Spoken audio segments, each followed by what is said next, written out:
Sejam bem-vindos, eu sou o professor Peter Sana. Solta a vinheta!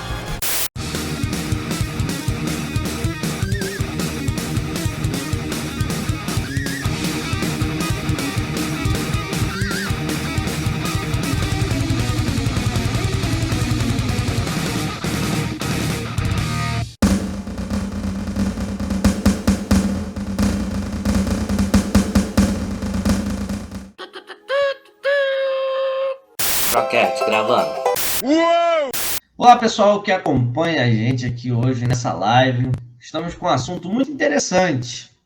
São as armas de guerra. A gente sabe que na história da humanidade, a guerra é um dos eventos que mais fizeram parte da nossa história.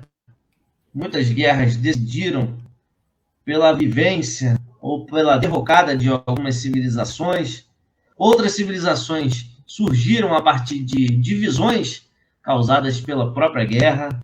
E na guerra, o que se usa? Na guerra se usam armas.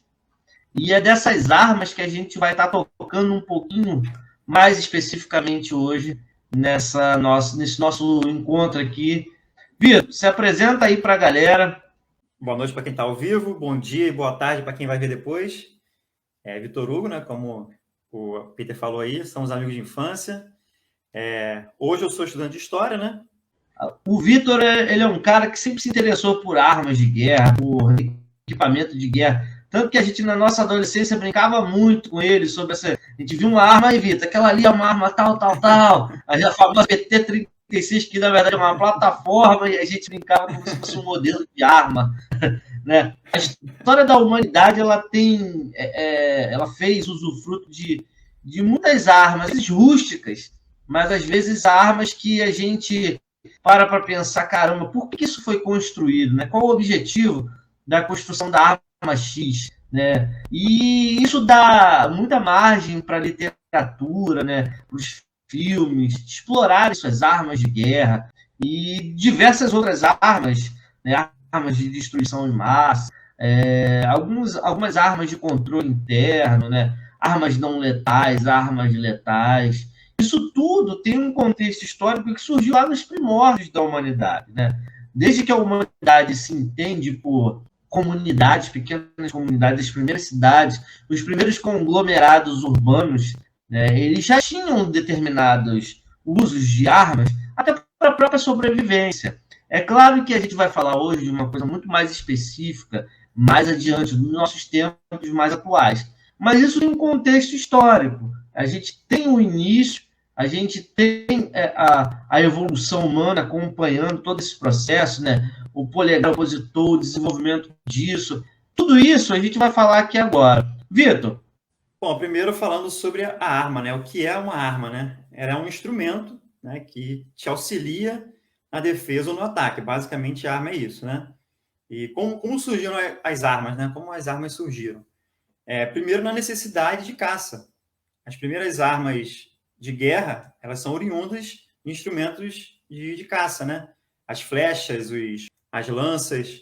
Se você puder já ir mostrando, lá no Paleolítico, nós tivemos o período da Pedra Lascada, né? Claro que antes disso, né, se deduz, né, os arqueólogos deduzem que eram usadas armas muito mais primitivas, como porretes e pedras, né, pedras da natureza mesmo. Só que no Paleolítico, o Homo sapiens começou a trabalhar nesses instrumentos. Então, nós enquanto humanidade, né, porque eu não estava lá, começamos a trabalhar esses instrumentos que estavam ao nosso alcance. Então, é o período da Pedra Lascada. Como é que era feito? Eles pegavam uma pedra, né? Há estudos que comprovam que muitas dessas pedras elas eram levadas ao fogo, né, para ter um certo tratamento térmico, e elas eram lascadas com uma outra pedra de uma outra composição, eles iam tirando pequenas lascas para fazer uma ponta de flecha, uma faca, uma ponta de lança. E esses instrumentos eram usados para caçar os animais da época. Se a gente está falando de 10 mil anos para trás, né? Se deduz que para lá de 200 mil anos até 10 mil anos, né, antes de Cristo, ou antes da Era Comum. Então, nesse período, né, foram usados esses instrumentos.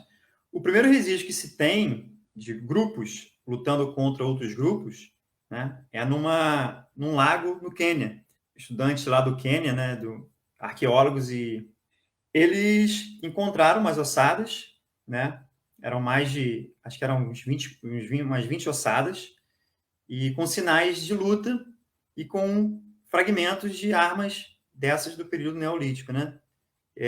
Isso foi passado no estudo na revista Nature, acho que em 2013, e ali eles constataram que, pela datação e tudo mais, foi o primeiro registro histórico, né, arqueológico, de uma luta entre dois grupos. Então, ali tinham sinais tanto de flechas nas costelas e tudo mais, como sinais de afundamento de crânio, que corresponde a alguma arma, né, um tacape, um pedaço de madeira, um pedaço de pedra, um pedaço de lança. Isso é um paleolítico, né? Paleolítico. Isso a gente está falando de um lago, próximo a um lago no Quênia. Então, a dedução é que houve uma briga, né, uma luta, um conflito por conta de recursos, né? Então, essa é a dedução dos arqueólogos, que nesse período, antes como você falou, das primeiras civilizações, vamos dizer assim, os grandes conglomerados, né? Antes disso, as lutas eram basicamente por recursos. Você tem um local onde tem muito recurso, né, que, lembrando, eram caçadores-coletores, então você tinha um lugar com muita caça, você tinha outro grupo ali, aquele grupo automaticamente era o seu rival, porque ele estava disputando o mesmo recurso que você. Ou se era um lugar que tinha muitos recursos de coleta, né, da natureza, frutas e tudo mais. Nasce aí, né, vamos dizer assim, o primeiro conflito registrado da história. Não a Primeira Guerra, o primeiro conflito. E é interessante falar que não tinham sinais de sepultamentos, né, que geralmente os achados dessa época, né, os corpos são colocados em vasos ou enterrados diretamente na terra, mas em posições e com utensílios, né? Mas esse caso não. Esse caso, os corpos estavam espalhados, né? Então, os arqueólogos deduziram que foi abandono de corpo, ou seja, lutaram, mataram e deixaram ali mesmo. Aí teve essa primeira evolução das armas, né? Isso foi gerando uma especialização. Essas armas foram aprimoradas e tudo mais, e em paralelo a isso, né, a nossa civilização humana, ela foi sendo criada, né, próximo aos grandes rios, né, o Tigres, Eufrates, o Nilo, o Rio Amarelo na China, um outro rio que eu esqueci da Índia, esqueci o nome do rio da Índia, aquele rio lá da Índia, o grande, um grande rio que tem na Índia. Então, nesses locais se criaram grandes civilizações. Também em Bangladesh, ali, Paquistão também, mas só que bem mais para frente, né? E a civilização mesopotâmia, lá entre o Tigre e o Eufrates, foi a que mais, vamos dizer assim, que podemos dizer assim, evoluiu. Essas sociedades ribeirinhas, né, chamadas sociedades hidráulicas dessa época, elas praticamente sobreviveram ali à margem de rios, né? Igual você falou, Tigre, Eufrates, o Nilo, são rios importantíssimos para a gente pensar nessas sociedades antigas, da Mesopotâmia também, as primeiras civilizações ali, elas viveram praticamente do que aqueles rios podiam deixar para elas, né? Inclusive, ali na Mesopotâmia tinha o chamado humus, né? Que na cheia do rio ele deixava todos os dejetos de animais e de vegetais em decomposição que eram um prato cheio para a agricultura, né? Então, a gente pensar assim, bom, aqui tinha gente, provavelmente tinha conflito, né? Esses conflitos, eles poderiam ser de várias formas, igual você falou. Alguns eram só... Passava ali a galera, entrava em conflito, os caras ficavam ali mesmo, mortos ali, né? À mercê de qualquer situação.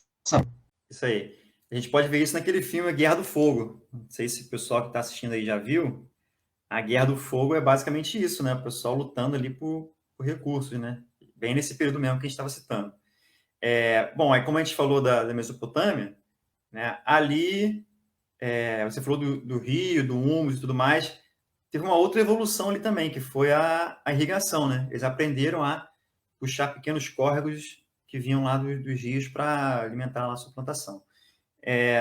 Então, se a gente pensar que se criou uma civilização ali, se criou um Estado, vamos dizer assim, não sei se a gente pode chamar aquilo já de Estado, mas se criou, né, um governo e tudo mais, esse governo, ele geralmente, se a gente for pensar assim na história da humanidade, os governos eles têm que ter algum grupo, né, que faça valer a permanência dele ali, senão qualquer um vai lá e tira. Então já sabemos, né, que essas primeiras civilizações tinham grupos armados, tinham exércitos, né? Então ali já tinha, né, essa cultura. E a primeira guerra mesmo, conflito de conquista registrado foi na Suméria, né? A conquista lá da Mesopotâmia por Sargão o Grande.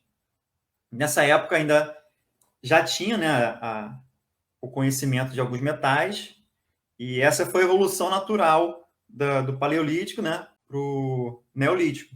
A gente teve lá a cultura dos metais, então saíram das armas e utensílios de pedra para armas e utensílios de metal. E como é que eram esses utensílios dessa época? Isso aí é uma ponta de uma flecha, né, feita em pedra lascada, como a gente falou. Ela está aí, você vê que tem uma inscrição aí, né, que é um achado arqueológico, então ela tem uma inscrição que identifica ela. E se você reparar bem na base dela, ali é uma parte onde ela entra, né, no cabo da flecha, e ela era amarrada, colocada alguma cera, alguma coisa do tipo, né?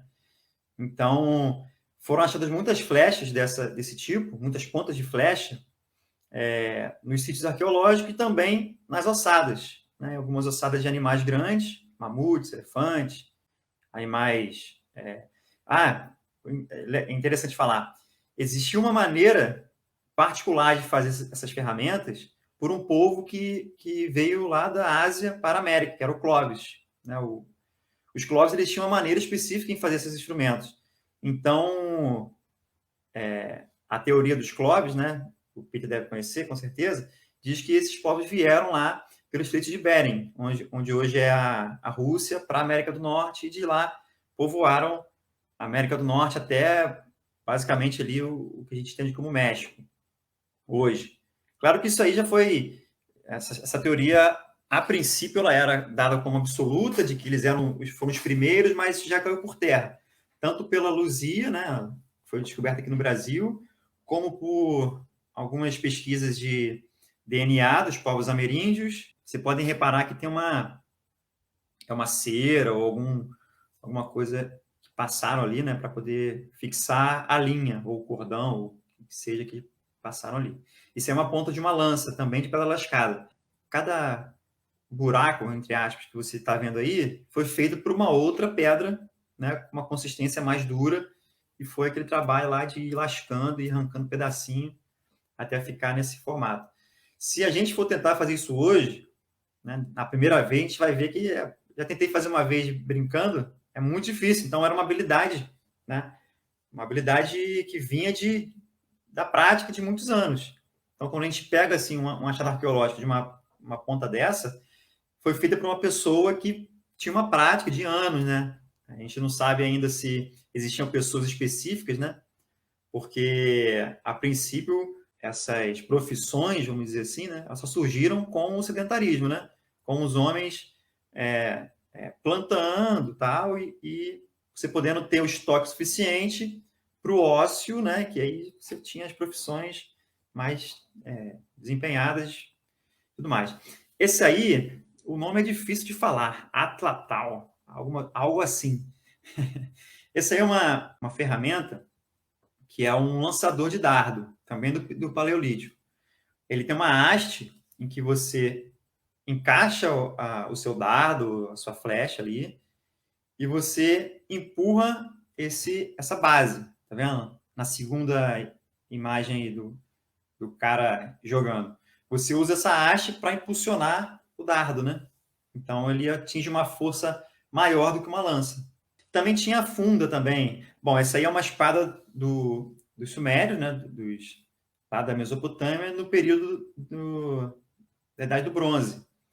Quando foram descobrindo os metais, viram que o ferro ele oxidava, mas o bronze não oxidava. Então, esse conhecimento foi se difundindo E nesse período aí as armas eram feitas de bronze, tanto que hoje se encontram muitas armas, espadas, pontas de lança, elmos, né, aqueles elmos espartanos, elmos gregos e tudo mais, daquelas cidades-estados gregas, são feitas de bronze, então duraram até hoje. Bom, aí a gente vai avançar um pouco mais, ainda no período antigo, né? Esse aí é um gládio romano. Os romanos, eles inovaram muito em relação às armas, né? Eles tinham a própria estratégia, eles tinham esse gládio, eles tinham escudo, eles tinham lanças, né? Como era uma nação voltada para a conquista, então eles se desenvolveram em muitas coisas. Eles criaram estradas, eles criaram essas armas que eram táticas e tudo mais. Bom, aí dos romanos, antes de chegar aí que é a invenção da pólvora, dos romanos, ali as armas já eram de aço, né? A espada já era de aço. Foram melhorando, né, a qualidade do aço.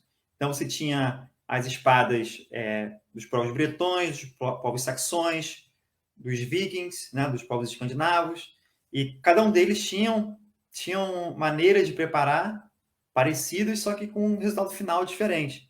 Então era raro você ter um povo invadindo um lugar e se maravilhando, né, com a qualidade da espada, da lança e do metal do outro povo. Isso aconteceu até mesmo com os vikings, né, que são considerados grandes guerreiros. Quando eles chegaram lá na região que hoje é a Grã-Bretanha, Nortúmbria, Essex, né, e outros lugares, eles se viram maravilhados com o aço anglo-saxão, né, que já era vamos dizer assim, uma importação do aço que vinha lá do norte da Europa continental. Muitos anos depois, lá para o século XIII, lá na China, conseguiram achar, de repente inventar não é o termo correto, né? Mas conseguiram achar uma regulação de produtos, é o que a gente entende hoje como pólvora. Então, a pólvora, né? Todo mundo sabe, ela cria o fogo. Isso acabou sendo revolucionário, né? A pólvora é um marco, assim como você falou, o aço, né? O aço que a gente entende também, né? Os vikings chegavam lá e viam o ácido bretão, eu olhava, caramba, né? Isso aqui é de alta qualidade. Isso até nos contos de Tolkien, ele explora muito isso daquela região ali da Grã-Bretanha, né? O aço, o desempenho deles na manipulação desse aço era uma coisa que para os nórdicos, né, para os vikings, era muito rústico ainda. Eles sabiam manipular, mas não tinham a perfeição que os ingleses, né, os saxões já tinham. E esse aperfeiçoamento, creio eu, você pode falar um pouquinho mais, né, tudo por conta da questão da defesa do território, da invasão de outros territórios, a busca, né, por novos territórios que eles pudessem explorar.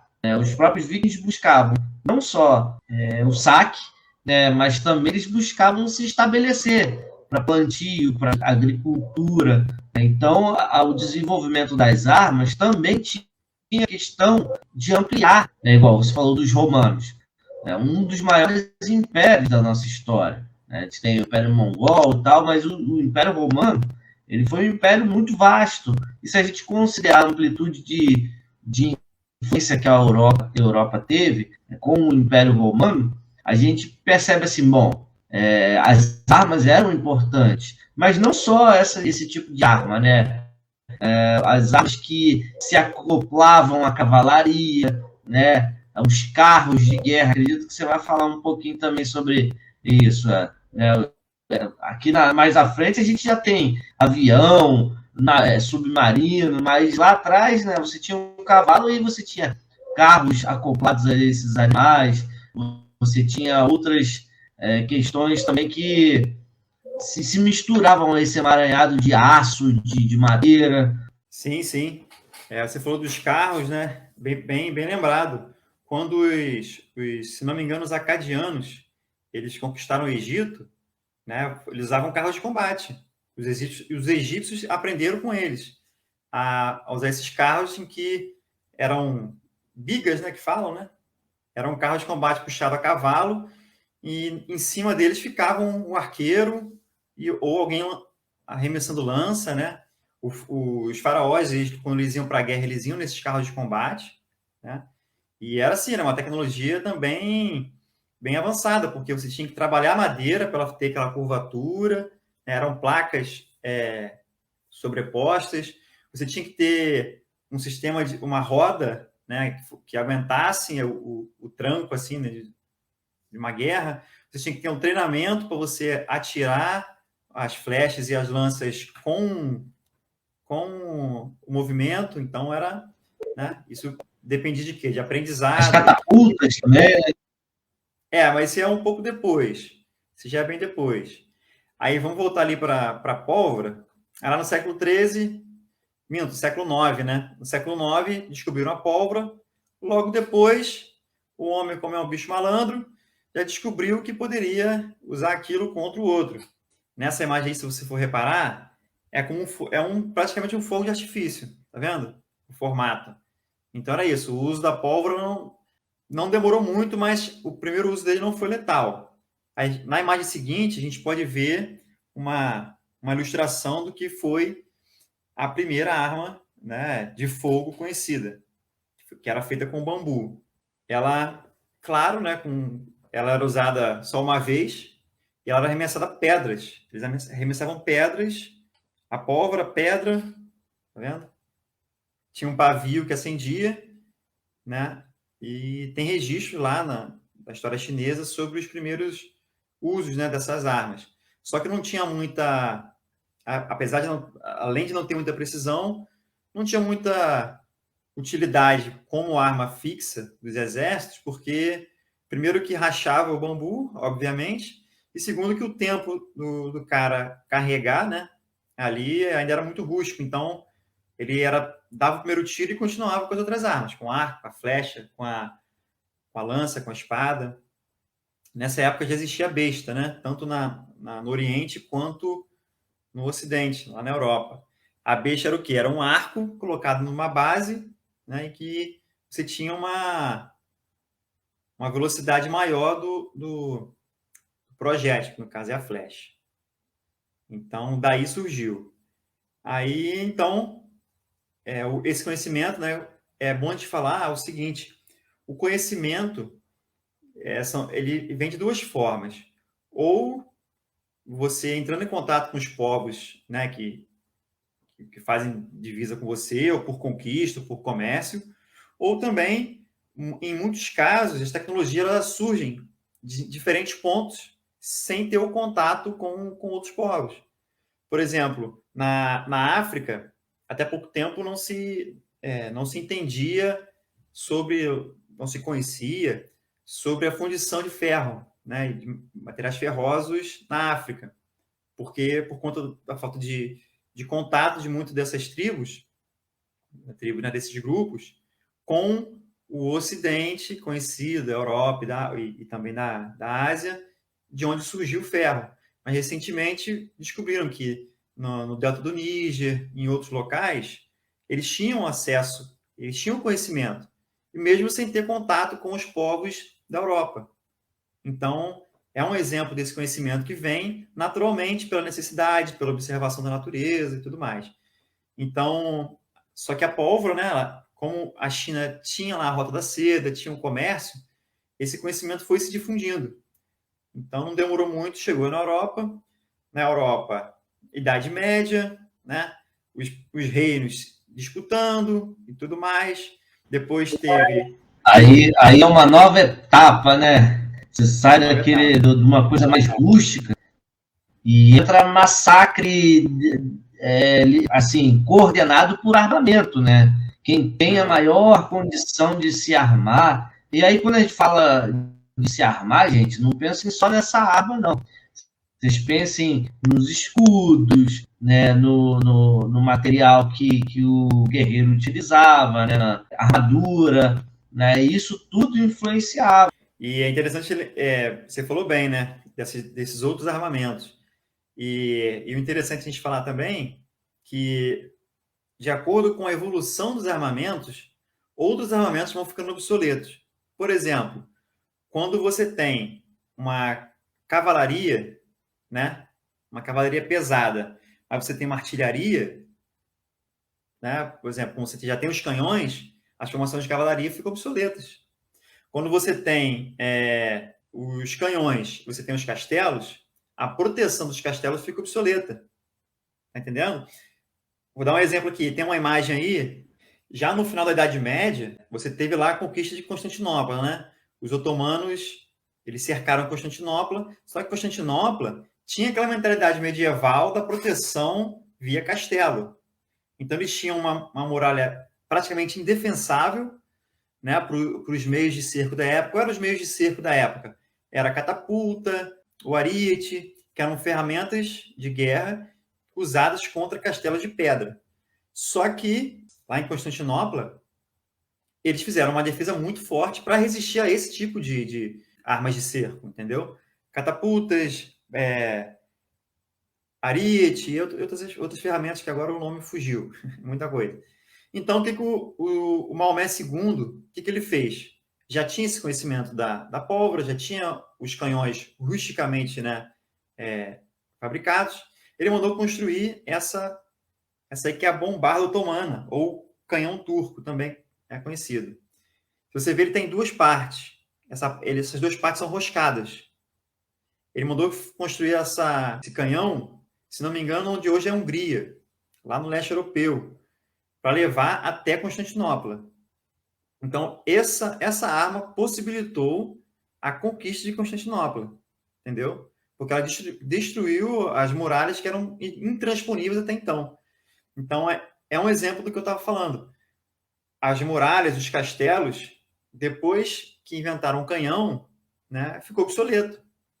Assim como os escudos e as armaduras dos cavaleiros, após a invenção da arma de fogo, dos mosquetes, ficou obsoleto. Por quê? Os projéteis dos mosquetes, eles atravessavam a armadura do cavaleiro.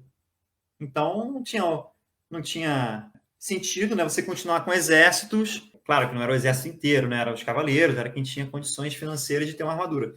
Mas ela só protegia do corte da espada, né, e da fricção da espada. Não protegia contra uma arma de fogo. Esse aí é o mosquete, né, esse já é do século XVII, século XVIII. Já é uma arma mais aprimorada, né, em relação aos exércitos. Nesse momento aí, por exemplo, é uma arma que Napoleão usou. Os exércitos napoleônicos, os exércitos do restante da Europa, né, com os quais Napoleão lutou. Esse aí é um mosquete inglês, mas é contemporâneo lá ao do Napoleão. Ele podia ter 1,5 m, alguns tinham 1,70 m de comprimento, eram bem grandes. Já aí, se você for reparar, assim, uma coisa mais iconoclasta, assim, né? Se você for reparar nas imagens, nas pinturas, nos filmes, os exércitos de então já não usavam escudos, já não usavam armaduras, já não usavam capacetes. Por quê? Porque nenhuma desses utensílios aí, nenhum deles fazia frente contra uma arma, né, como um mosquete. Porque, por exemplo, ele tinha os projéteis redondos, né, mais para frente, que os projéteis iam até a ponta mais cônica, como a gente conhece hoje. Então, o impacto era grande. E ele tinha um porém. A velocidade desses projéteis não tinha a velocidade que tem as armas hoje. Elas iam de forma mais lenta. Então, quando ela perfurava o corpo do soldado, né, ele levava um pedaço do tecido junto. Entendeu? Então, tinha um tecido ali que apodrecia junto à carne, então se morria praticamente por infecção do tecido do uniforme que você usava. Hoje em dia, é difícil acontecer porque a velocidade é tão grande que ela já perfura o tecido, né, e não deixa nenhum vestígio. E nós temos a benzetacil hoje em dia, a penicilina, que salvou muita gente, né, durante períodos de guerra, né?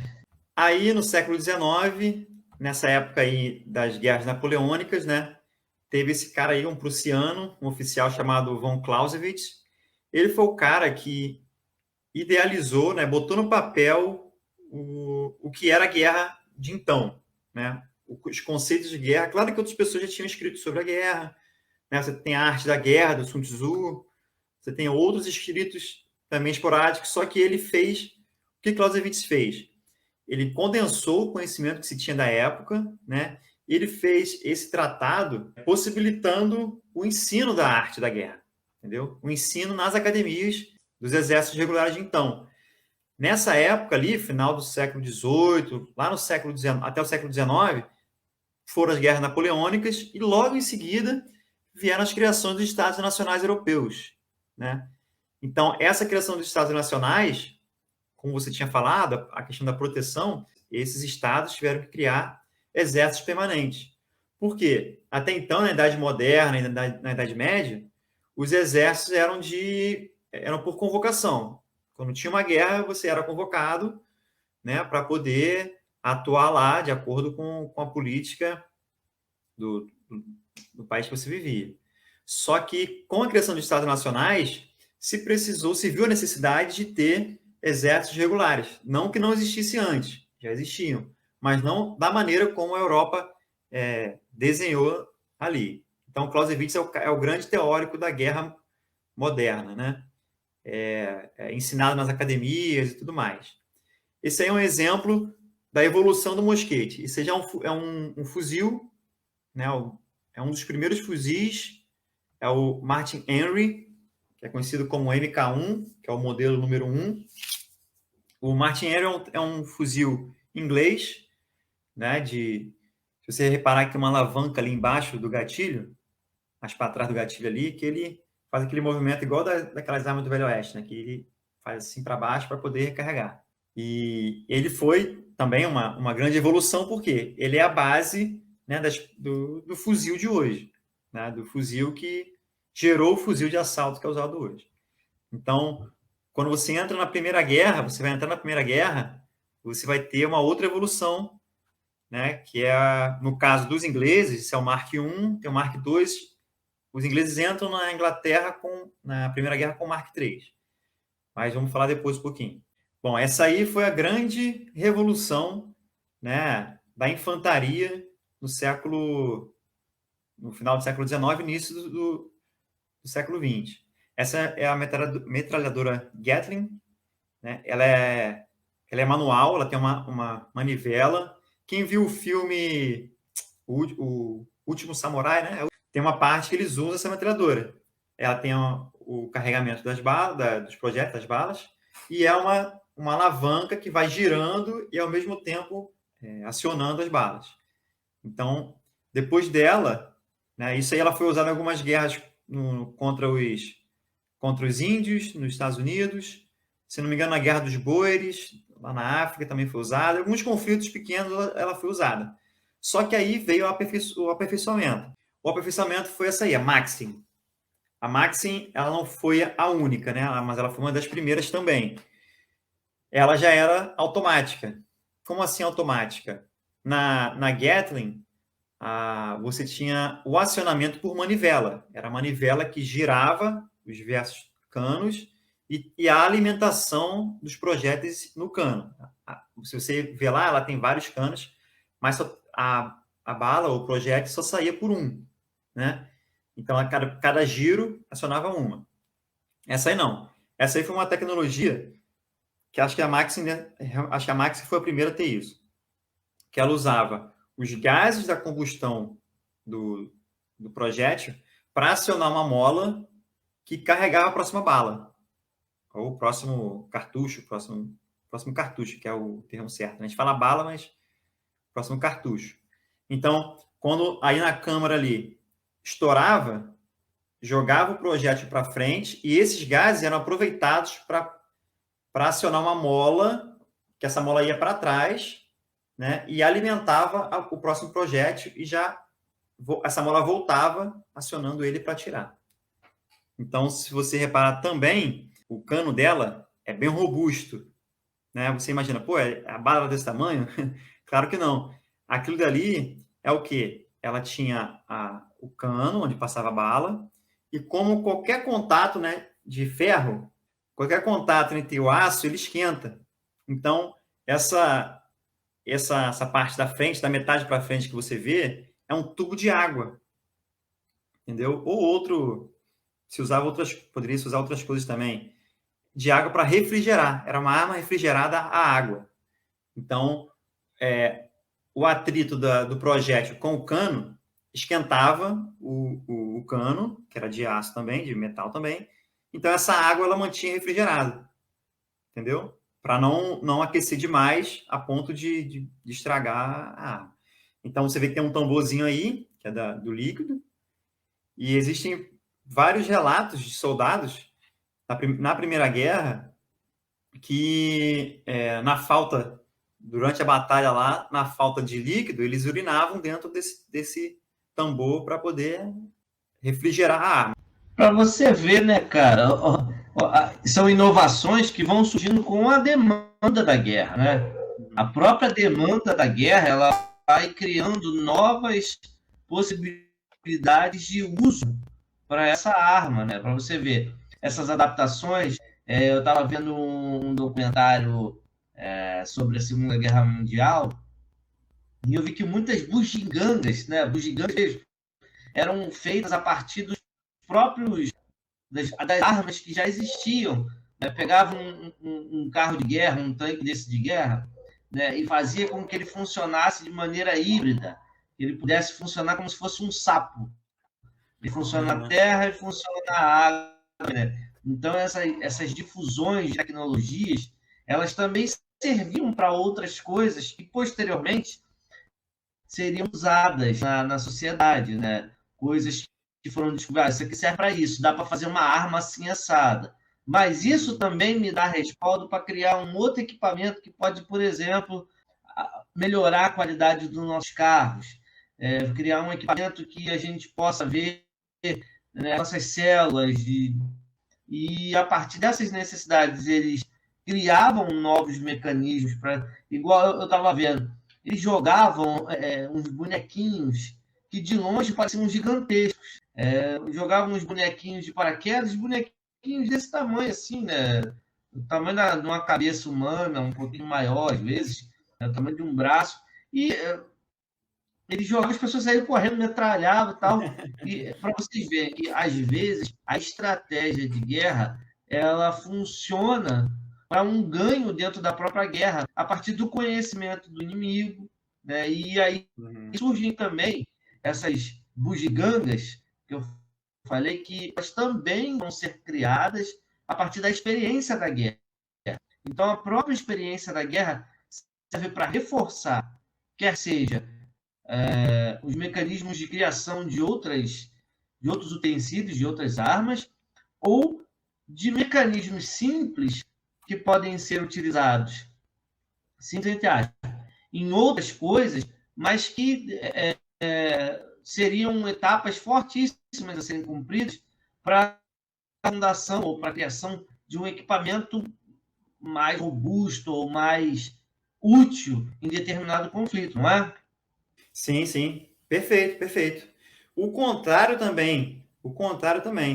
Por exemplo, quiser passar a próxima imagem aí, o primeiro tanque de guerra utilizado, lá na Primeira Guerra Mundial, ele partiu de um conceito rural, que era o quê? Os tratores rurais, eles utilizavam lagartas, por conta da lama. Esse é o Mark I, canhão, o tanque Mark I. Os ingleses têm tudo negócio de marca, né? Mas tudo é Mark I. Até o Deep Purple era... A primeira formação era Mark I, a segunda formação...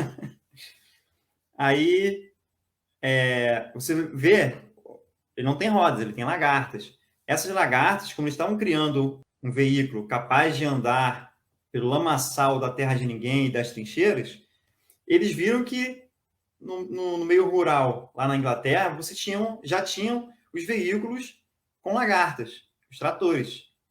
Então, eles pegaram também esse conhecimento, essa outra evolução, que é a agrícola, né? Revolução Industrial, em conjunto com a Revolução Agrícola, e levaram para a guerra. Quer dizer, é uma troca, né? Você pega os benefícios do que é criado para a guerra para a sociedade civil e o contrário também, né? Claro que é bem mais o que pega da guerra para levar para a sociedade civil. Mas é uma troca, se for pensar, é interessante. Bom, a gente está falando aí das revoluções. A primeira que a gente viu foi a arma de fogo, né? Ela revolucionou de maneira considerável. Vale a gente falar também que lá na criação dos Estados Nacionais e dos exércitos, os treinamentos, as táticas também, eles foram importantes, mas com a criação da metralhadora, a maneira em que se atacava, isso a gente já está na Primeira Guerra Mundial, né? A maneira em que se atacava um outro exército também ficou obsoleta. Por quê? Antes, você atacava um outro exército, você pegava toda a sua formação e avançava para combater o inimigo. Com a metralhadora, um único cara com uma metralhadora, ele podia parar uma linha, entendeu? Ele podia parar todo um pelotão não, toda uma companhia de 160 soldados, mais ou menos, entendeu?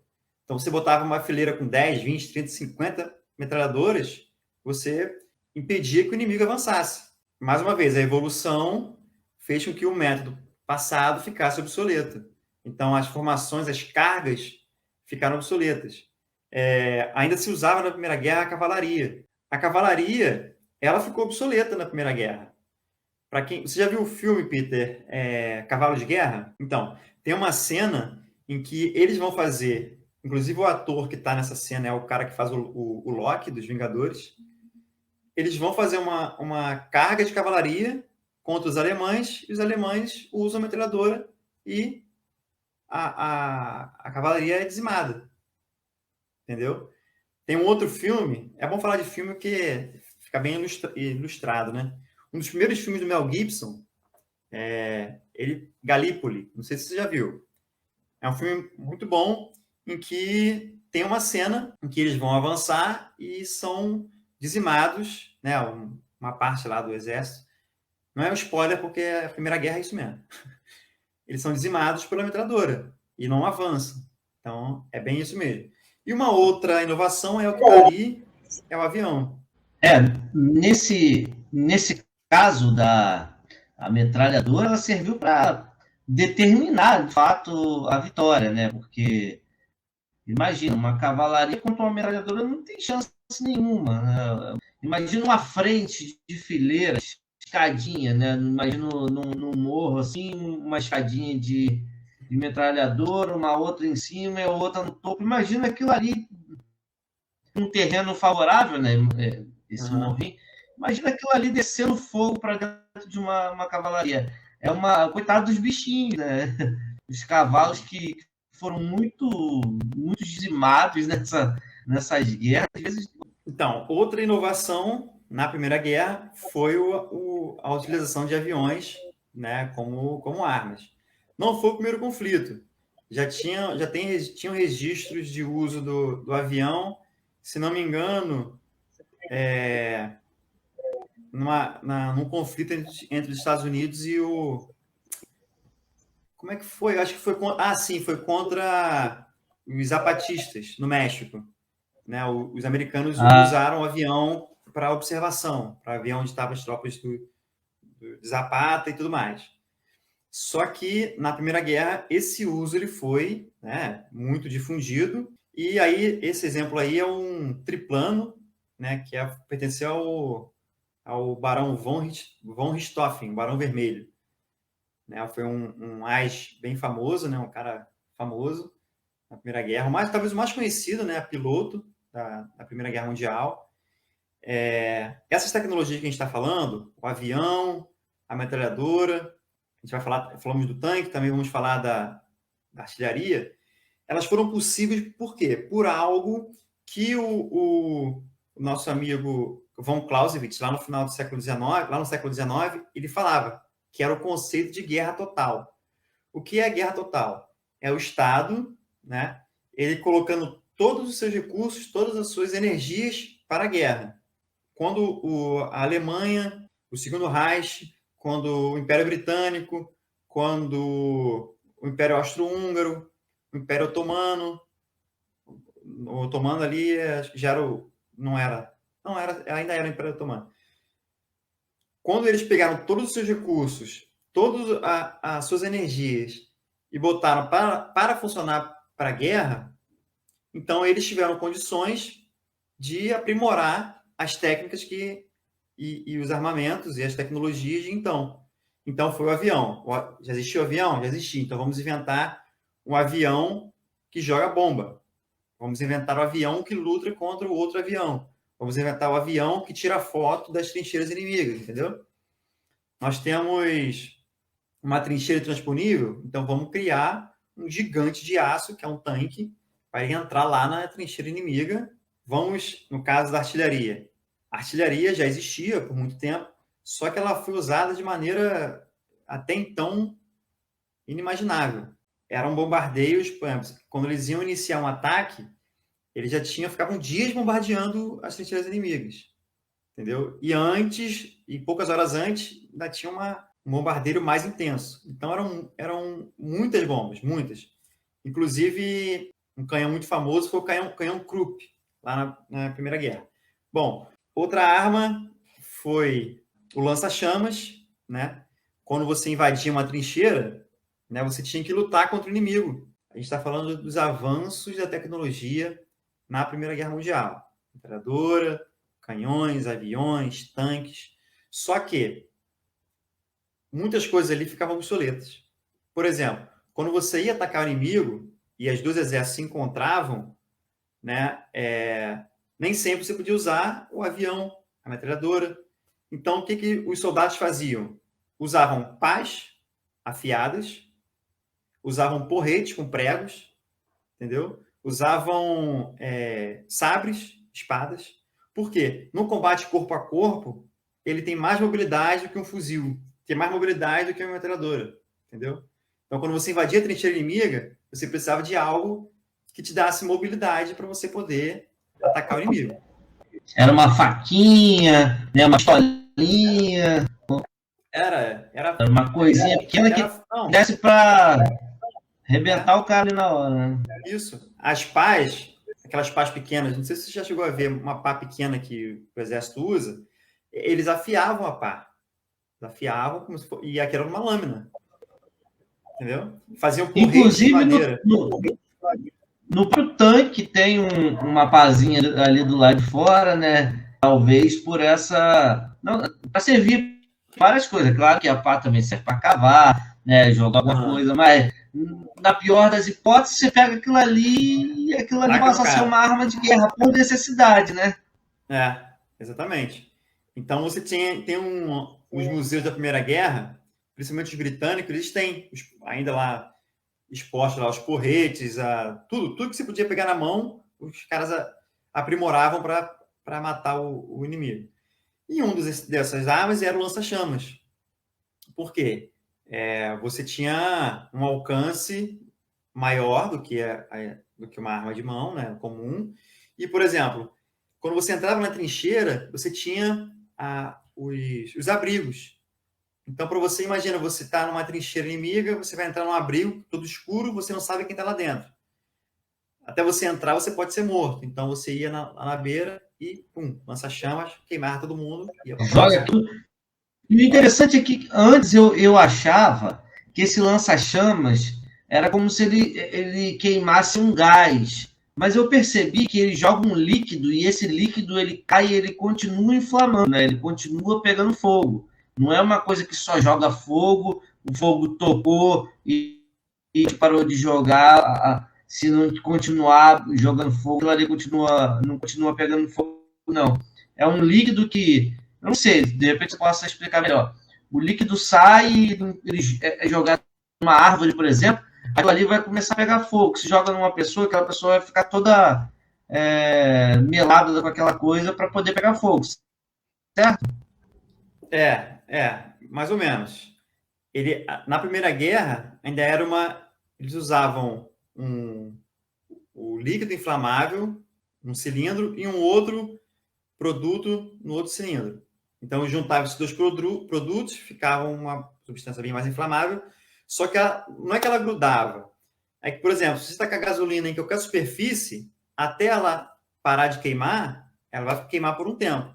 E se esse local for combustível, for uma madeira, for um tecido, for uma pele humana, ele vai gerar combustão naquele material. Entendeu? Então, por exemplo, você taca gasolina numa madeira e taca fogo, sim. Depois de um tempo, entendi. A gasolina vai evaporar e o fogo vai estar na madeira, entendeu? O que eu pensava era o seguinte, só saiu fogo, ele não saía o combustível pegando fogo, ele já saiu o fruto daquilo ali, entendeu? Como fosse um carro, por exemplo. Às vezes você vê o fogo explodindo no cano de descarga do carro, não é? Então, para mim seria essa a sensação, o jogar fogo. E tem uma outra evolução ainda, que foi as armas químicas, que era o gás mostarda, né, e outros gases que eram utilizados aí para matar mesmo, né? Então, cegava as pessoas, queimava a pele, queimava os pulmões. Quando a pessoa respirava o gás, ela vomitava os pedaços, as lascas de pulmão, entendeu? E logo depois morria. O próprio Hitler, ele foi atingido por um ataque a gás, ele ficou cego por um tempo, depois ele se recuperou.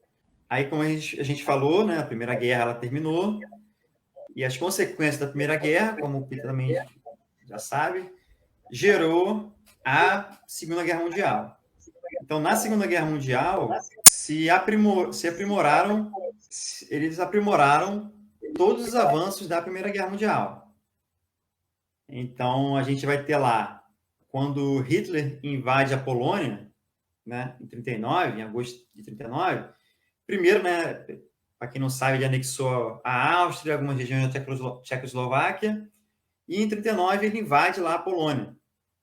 Quando ele invade a Polônia, o que ele faz? Ele utiliza os tanques. Aí naquela imagem lá do tanque, a gente vê um Tiger II. Era o tanque mais temido dos alemães na Segunda Guerra, esse aí. Em 39 ele ainda não existia, mas é só para a gente ilustrar. Então, eles utilizaram uma tática chamada Blitzkrieg. O que era Blitzkrieg? Ele era um avanço, né, em que tinha a infantaria, a cavalaria mecanizada, que eram os tanques, e o ataque aéreo. Né? Eles faziam um ataque rápido com essas três forças. Ar, os aviões, os tanques e a infantaria vinha ocupando. Então, eles faziam um movimento de pinça. Imagina que aqui está a tropa inimiga, então eles vinham com movimento de pinça, com artilharia, com os tanques e dominavam. Essa era a Blitzkrieg, a Guerra Relâmpago. Foi a tática que fez com que os alemães invadissem a Polônia, a França, alguns países do leste europeu, a própria Rússia, entendeu? De forma bem rápida. Usaram essas evoluções da Primeira Guerra e aprimoraram de forma formidável aí na Segunda Guerra. Essa aí é uma outra evolução, que eram os aviões. Esse é o Spitfire. Ele foi utilizado aí na Batalha de... Primeira vez que ele foi utilizado, né? Na Batalha de Londres, quando os alemães, novamente, utilizando uma evolução da Primeira Guerra, que eram os bombardeios com avião e dirigíveis, eles passaram a bombardear com seus aviões mais aprimorados, com certeza, a Inglaterra. Então, nessa batalha, os aviões que os ingleses tinham, que eram o Hurricane, eles não conseguiam, né, bater de frente com os bombardeiros alemães, e os ingleses criaram o Spitfire, que tinha uma performance melhor. E essa batalha, rapidinho, essa batalha da Inglaterra, em que eles conseguiram, né, os Spitfire, com os pilotos britânicos e voluntários americanos, poloneses, sul-africanos, eles conseguiram deter a onda de bombardeio alemão, né? Que, inclusive, consta um registro que ia ser seguida de uma invasão, que era a Operação Leão Marinho, se não me engano. Então, essa luta, essa resistência dos ingleses contra os bombardeios alemães gerou aquela célebre frase do Churchill, né? Que é: nunca tantos deveram tanto a tão poucos. Ou seja, nunca tantos, que eram o povo inglês, deveu tanto a tão poucos, que eram os soldados, os pilotos, né, que trabalham lá. Como a gente falou no bombardeio, então eles foram aprimorando, que chegou nessa aí, que é a evolução máxima dos bombardeios, massivamente usado, que é o B-17 Fortaleza Voadora. Se você reparar, ele tem na cauda, ele tem no teto, ele tem na parte de baixo também no bico, ele tem metralhadora para tudo quanto é lado. Então ele levava uma gama enorme de bombas, né? E essas metralhadoras, elas eram usadas para quê? Cada vez que essas aeronaves elas entravam no território alemão, ou no território ocupado pelos alemães, os caças alemães vinham para bater eles. Então, essas metralhadoras eram a defesa mediante lá os caças alemães. E vale dizer que um avião desse que levou a Little Boy, que foi a primeira bomba atômica lá no Japão. Mas aí a gente está falando do final da guerra. Foi um desse aí. Os bombardeiros foram tão aprimorados que já no ápice da guerra, eles faziam o seguinte: durante o dia, os americanos bombardeavam a Alemanha e durante a noite os britânicos. Ou vice-versa, agora me fugiu. Mas era de dia, era uma força, e de noite era outra. Então, isso gerou vários incidentes, como, por exemplo, o bombardeio de Dresden. Dresden não era um alvo militar, era um alvo totalmente civil, que se conta que de 80 a 100 mil pessoas foram mortas. Basicamente, o que foi morto lá no ataque da bomba atômica em Hiroshima e Nagasaki foi morto nesse bombardeio de Dresden, né? Só que com bombas convencionais e incendiárias. Foram os aviões, os tanques aprimorados, foram as bugigangas que você já tinha falado, né? E esse aí foi uma invenção que ficou para a posteridade. O que é isso aí? Isso é o STG-44. Conhecida como o primeiro fuzil de assalto do mundo, criado pelos alemães no final da guerra, né, lá em 1944, por isso que é STG-44. Se você reparar, ele tem muita similaridade com os fuzis de hoje, principalmente com o AK-47. Então, ele é um fuzil de assalto. Por que ele é um fuzil de assalto? Ele é um fuzil automático, que até então os fuzis não eram automáticos, eles eram semi-automáticos ou manuais. Os americanos usavam um fuzil semi-automático, que é o que o semi-automático? Só a alimentação dele é automática. Então, se você deixava o gatilho apertado, ele não dava rajada.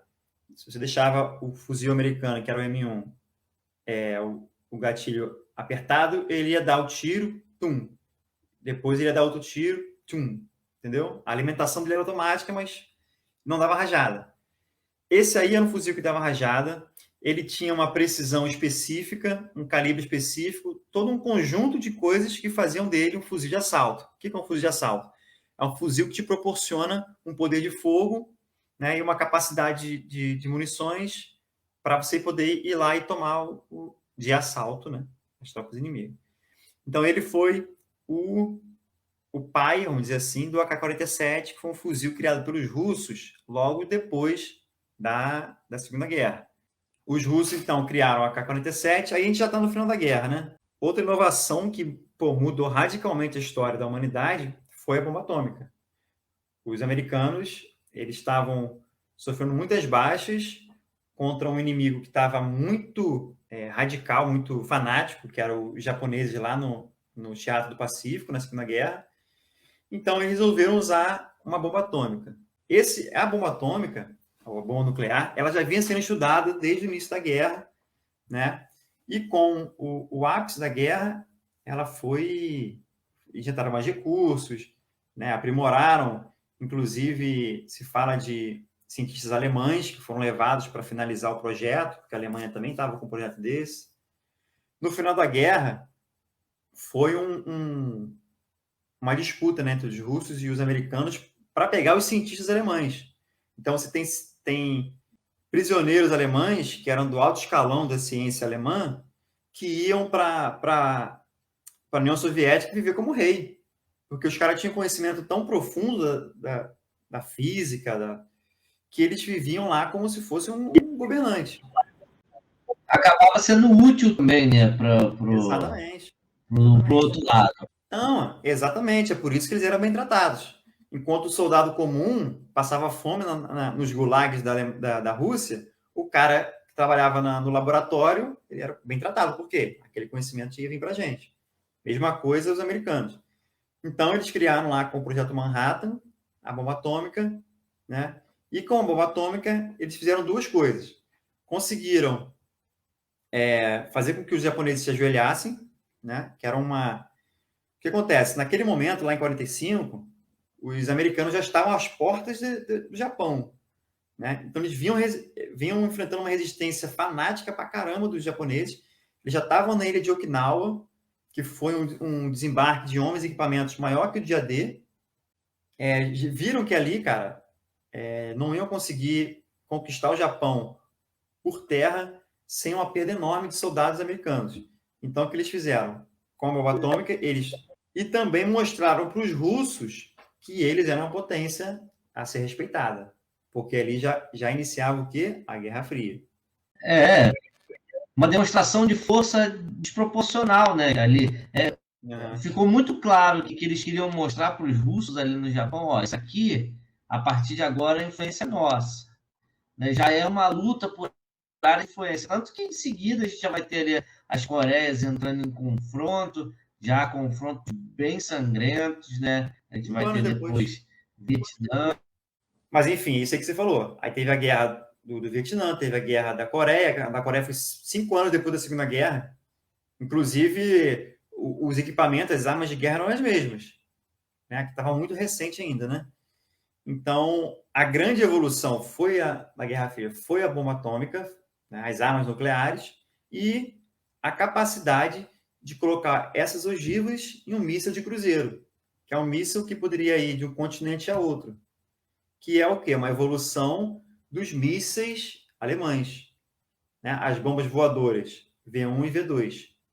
Né? Essa tecnologia, esses cientistas que desenvolveram a tecnologia das bombas voadoras nazistas foram os que deram pontapé inicial para os mísseis de cruzeiro dos Estados Unidos e da União Soviética.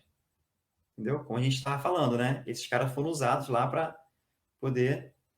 E, claro, tudo que a gente está falando aqui da Segunda Guerra foi aprimorado.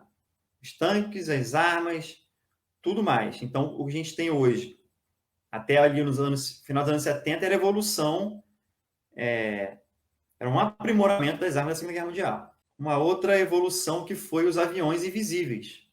Como assim os aviões invisíveis?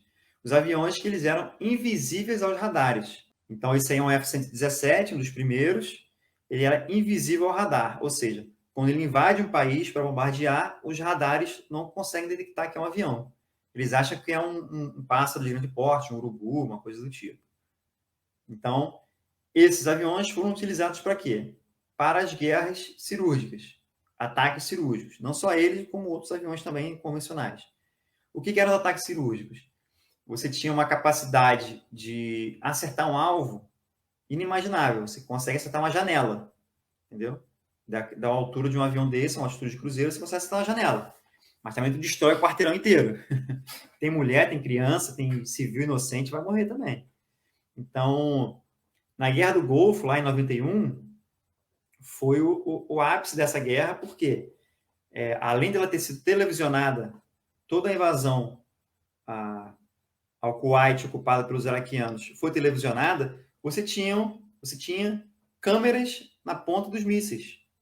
Então, você tinha a filmagem do míssil indo em direção ao alvo. Entendeu?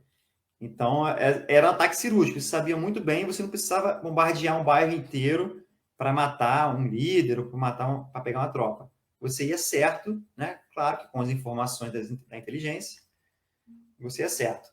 E o que a gente tem hoje de evolução é assim, mais gritante, né? Claro que você tem muitas outras evoluções.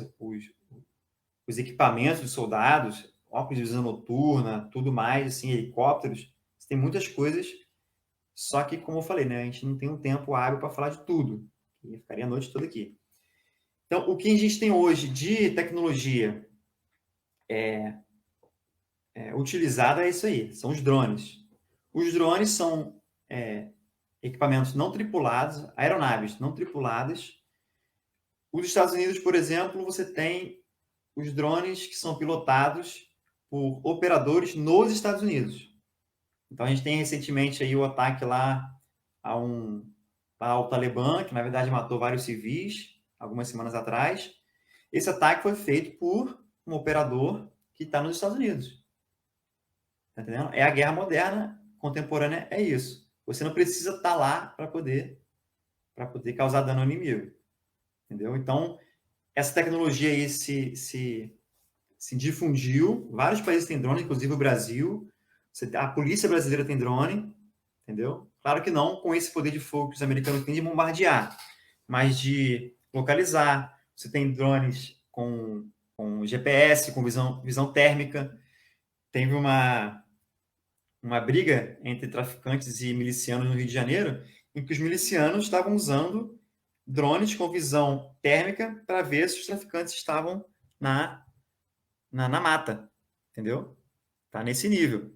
Você tem lá hoje, na Ucrânia, na região do Donbass, né, uma região de conflito entre os separatistas de origem russa e os ucranianos. Você tem drones civis que você compra pela internet, que os soldados usam para vigiar o território inimigo. Entendeu? Então, a gente está aí nesse nível aí de tecnologia acessível. As armas evoluíram, elas evoluíram de uma maneira que parece que o controle agora você tem um objeto no ar controlado por satélite. Eu vi até um filme, tem pouco tempo, um filme em que os dilemas de quem iria apertar o botão do tiro, né, através de um drone. E a pessoa vendo, a criança correndo, uma criança vendendo pão na esquina, e o cara tendo que mirar e falando, pô, tem uma criança ali, sai daí, sai daí, sai daí. Sabendo que existia um grupo ali de terroristas fazendo uma reunião, mas era uma região habitada por civis, pessoas que não têm nada a ver, né, com aquela organização. E aí está o maior problema disso, né, que é atacar um grupo pensando na compensação. Não, nós vamos acabar com um grupo através dessa arma aqui, mas aquelas pessoas que não têm nada a ver com aquele conflito vão sofrer também aquele problema. Quer dizer, a gente entra numa discussão um pouco mais social, né? Como a sociedade absorve a utilização dessas armas e como a política se cerca de poder através da utilização dessas armas. A gente tem Exército, Marinha e Aeronáutica, a gente tem as polícias, né? As guardas, que muitas guardas municipais hoje em dia, pensando em Brasil, elas são autorizadas a utilizar armas de fogo, né? Então a gente percebe que a utilização de armamento ela está cada vez mais presente, e a gente vivencia hoje uma realidade que influencia oficialmente a utilização de armamento por civis, que de maneira arbitrária estão adquirindo equipamento pesado para se armando, sabe-se lá por quê, né? Uma utilização de armamento pesado. Que a gente está vivendo uma outra partida para essa questão da caça predatória de animais que às vezes estão ameaçados de extinção, né? Então a gente ainda tem países que legalizam esse tipo de caça, que é uma arbitrariedade, pensando em períodos atuais, até que ponto a gente precisa, né, de um esporte que vai matar os animais, né? A gente que tem um pouquinho mais de reflexão acerca dos animais, a gente fica pensando, poxa, a gente já vai comê-los, né? Imagina caçar por prazer e depois fazer uma apresentação daquele bicho, enfim, né? E a gente pensar nesse tipo de armamento que cada vez mais evolui, a gente sabe lá a que ponto vai, né, evoluir, a gente nem sabe se o controle da população, o controle do civil, ele vai ser mais arbitrário do que no sentido de está sendo vigiado, porque hoje o algoritmo ele também acaba sendo uma arma, né? Na Segunda Guerra Mundial a gente já teve a questão de desvendar os segredos da comunicação dos nazistas, né, pelos britânicos. Isso já de alguma forma já ensaia uma noção de como o computador pode ser útil, e hoje a questão dos algoritmos eles encaminham determinadas perspectivas, né? E pelo que eu tenho visto, o controle já saiu do ser humano, o controle das máquinas. Existem maquinários que eles mesmos, projetam novos códigos e elaboram novos algoritmos que não são compreendidos pelos criadores. Quer dizer, né, aí a gente é muito do Isaac Asimov, né, prever uma sociedade em que os robôs têm uma determinada autonomia intelectual ou contra essa hipótese, algo que a gente está vendo hoje as armas tomarem, né, uma determinada inteligência guiada, como, por exemplo, esse último drone que você mostrou aí, é uma arma infernal, ele consegue ir para qualquer lugar sem ser detectado e jogar uma bomba de destruição significativa com um tremendo alcance, no sentido... Alcance não, eficácia, né? Uma tremenda eficácia. A bomba consegue entrar dentro de uma janela, né? E atingir com precisão o alvo. Alguém escreveu que a Terceira Guerra Mundial seria nuclear, né? Estaria nesse nível nuclear e que a guerra seguinte seria com paus e pedras. Ou seja, a gente vai se destruir, cara. Assim, é o que está se desenhando, entendeu? A nossa destruição. Como você falou, sobre as pessoas, os civis, pessoas comuns adquirirem armas, né? É um ódio à violência, é um ódio ao armamento, que não é só para você ter em casa. As pessoas que querem adquirir armas, elas querem adquirir para usar. Você não vê nessas pessoas o discurso que é uma arma para você botar na parede. O discurso é de usar. Todas as pessoas, eu te garanto que todas as pessoas que você vê nas suas redes sociais que tem um discurso pró-armas, ela tem lá, também posta os vídeos de pessoas sendo mortas. Seja bandido, seja o que for. Então, é um ódio, não é ao equipamento. É um ódio à violência. Entendendo? Nós estamos evoluindo em tecnologia e, como sociedade, evoluindo. Por quê? Nós temos condições hoje de acabar com a fome, nós temos condições de viver uma vida de uma maneira mais justa e mais igualitária. Se falando em capitalismo, não, mas assim, né, de uma maneira melhor. Só que, o que vai acontecer? Um dos fatores, alguém me assalta na rua. Ora, a solução é a violência. Né? A solução não é trabalhar numa sociedade em que aquela pessoa não precisa assaltar. Trabalhar numa sociedade em que um cara não precise, ou não tenha condições de ser corrupto e roubar o dinheiro, sei lá, da saúde. Né? A solução é a violência. Não, tem que pegar o cara, tem que matar. Tá entendendo? A própria política pública, às vezes, ela influencia isso, né, pela fala dos líderes, seja de qual nação for, né? Isso não é só a nível de Brasil. A gente presencia isso em nível mundial, né? Diversos líderes fazendo ódio à violência, né? Incitando os seus próprios povos, né, à guerra, ao confronto, à divisão. Isso é um conceito de violência, né, que é louvado. Tudo você se resolve na violência. Então, por exemplo, você pega um morador, dando um exemplo, né, de periferia, que ele tem uma estrutura familiar já com problemas. Então, pega um exemplo de uma criança que está num lar onde o pai bate na mãe. Um exemplo.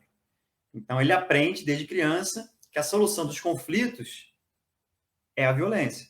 Então, ele vai para a rua, o que ele vê na rua? Se for um morador de periferia, de uma favela, ele vai ver que as pessoas que querem evoluir, elas usam violência, que é o jovem que vai lá para o tráfico, para quê? Poder, mulher, dinheiro, embora dinheiro para o soldado ali seja pouco, mas é a violência. Vai na escola, conflitos em que tem violência. Então, uma pessoa que vai crescer já entendendo que a vida é resolver os problemas com violência. Entendeu? Então, uma pessoa dessa entra na política, ela vai entender que as coisas vão se resolver com violência. Essa pessoa ela entra numa força armada, numa força auxiliar, que é a polícia, ela vai entender que os problemas são resolvidos com violência. Entendeu? Então, a cultura da violência é o mal. E você falou sobre a evolução dos algoritmos e tudo mais. Tem total sinergia entre um e o outro. Porque os algoritmos também vão pegar essa questão da violência. Olha, temos o problema, vamos eliminar. Porque, né, é um algoritmo criado por homens, né, e as soluções são as soluções que nós damos. Eliminação. Tá entendendo? Tem vários estudos, contos, acho que até o Asimov, se não me engano, tem algo do tipo em que as máquinas vão resolver eliminar os seres humanos, né? O Exterminador do Futuro, né? A Rebelião das Máquinas, né? Em que as máquinas decidem o quê? Olha, os seres humanos têm que ser exterminados porque eles são nocivos à humanidade. Então, talvez o nosso futuro é nós sermos vítimas da nossa própria cultura de violência. É como se nós mesmos percebêssemos o vírus e tentássemos neutralizar esse vírus que somos nós mesmos, né? Então, isso acaba sendo uma redundância da nossa própria intelectualidade ligada às nossas criações, né? Entendendo o algoritmo como uma criação humana. Vitor, para a gente finalizar, fala para a galera aí como é que eles fazem para te achar, seus canais. Bom, para quem escuta podcasts, né? Eu tenho o Frontcast, que é um podcast que fala sobre guerras, basicamente sobre guerras, né? História militar. Eu iniciei um projeto também chamado Revista Histórica, que eu já estou com várias coisas aí para ele poder voltar assim que eu tiver tempo, que vai ser basicamente uma revista mesmo, como você pega uma revista assim e vai lendo, algumas reportagens, ele vai ter algumas matérias. Sim, a intenção é ele continuar como podcast e, de repente, ir para um canal do YouTube. Então, é esse aí que o pessoal vai me encontrar. E quem quiser também me seguir para bater um papo, é Vitor Hugo Crespo no Facebook, no Instagram. A gente conversa lá sobre esses assuntos loucos aí.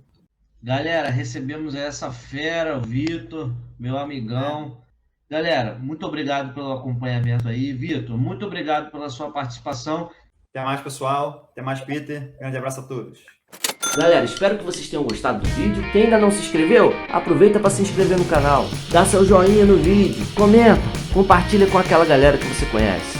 Valeu, tchau.